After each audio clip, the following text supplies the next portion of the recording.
All right, if you are a wildlife artist or pursuing wildlife art and you are really trying to get into that realistic realm, I've got a really special tip for you.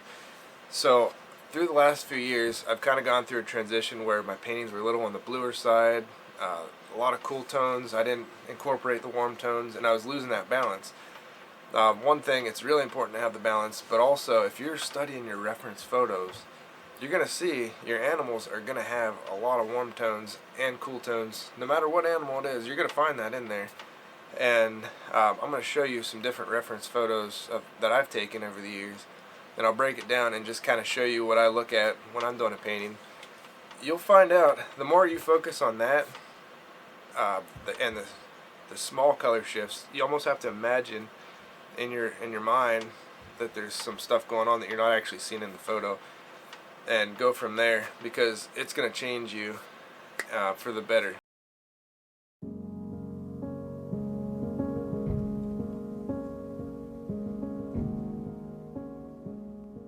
Okay, we're going to jump into fish right away and start with one of the more obvious fish. I mean, this is a bluegill here.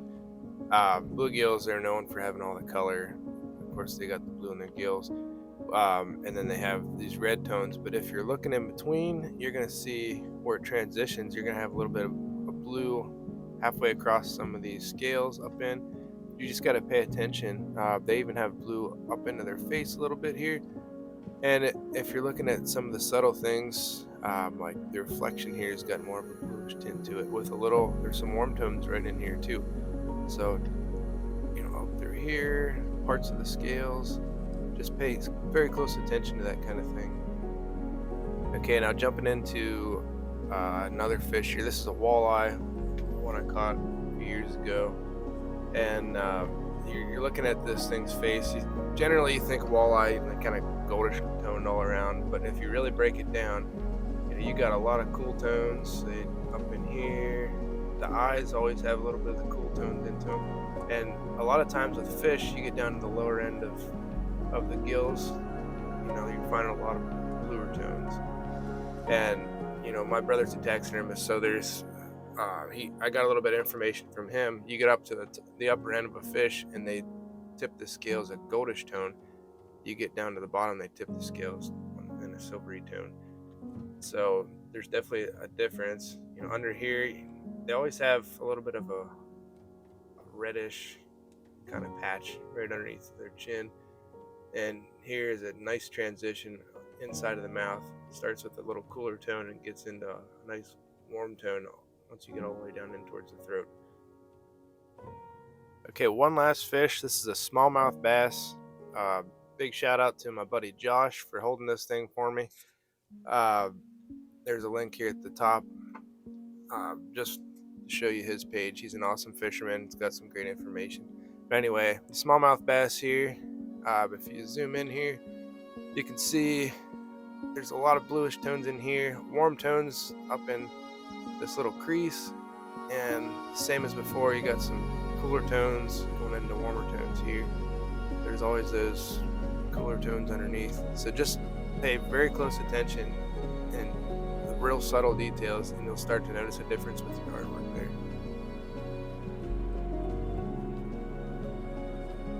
Okay, here's one that gets completely overlooked when it comes to color shifts, and that's the white-tailed deer. Now this is a white-tailed fawn, so obviously the colors are going to be, summer pattern.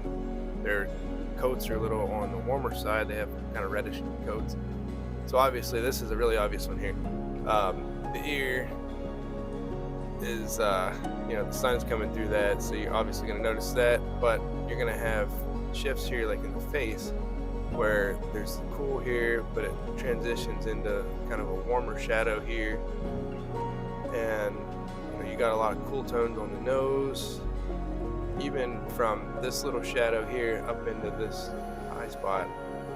You're getting cools transitioning just slightly into a warmer tone and then back into the cools again. So pay attention to that. And then I'm going to give you one more deer example here. Okay, this is an example of a doe that's losing her summer coat. You can see a little bit here left, and she's transitioning into that fall coat. but you can see that her warm tones, you can see a little bit left here, are starting to shift into those cooler fall tones. So breaking that down, she still has a lot of warm tones, like right in here, up in here.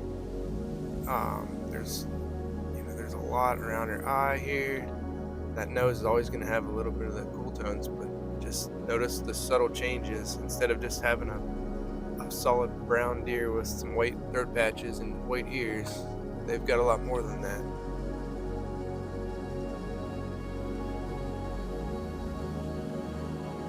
Okay, now let's talk about white animals. This is where things can really get interesting. Mountain goat, everybody assumes they're solid white, and that is not true whatsoever. If you take a quick evaluation of this mountain goat here, you're going to notice that there are cool tones, warm tones all over this thing. So the cool thing when you see a mountain goat, they have that, if they're in the light, they have that highlight, and then there's usually a little layer of almost like a yellowy tint right behind that, and then it transitions into more of a cool tone, and their bellies seem to most of the time kind of have a reddish tint to them. So definitely very interesting. I'll give you another example here. Okay, last example of a white animal. This is a white wolf.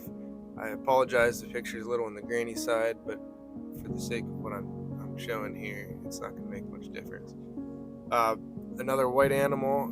Look at all these warm tones behind the shoulder and underneath the chin, and then you see some warm tones here up on the bridge of the nose, and then it transitions up into more cooler tones.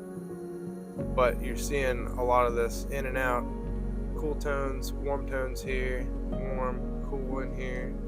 So you just got to pay attention to those little subtle shifts, and you're going to start finding that that's going to really make those paintings or whatever you're working on, it's just going to pop a lot more.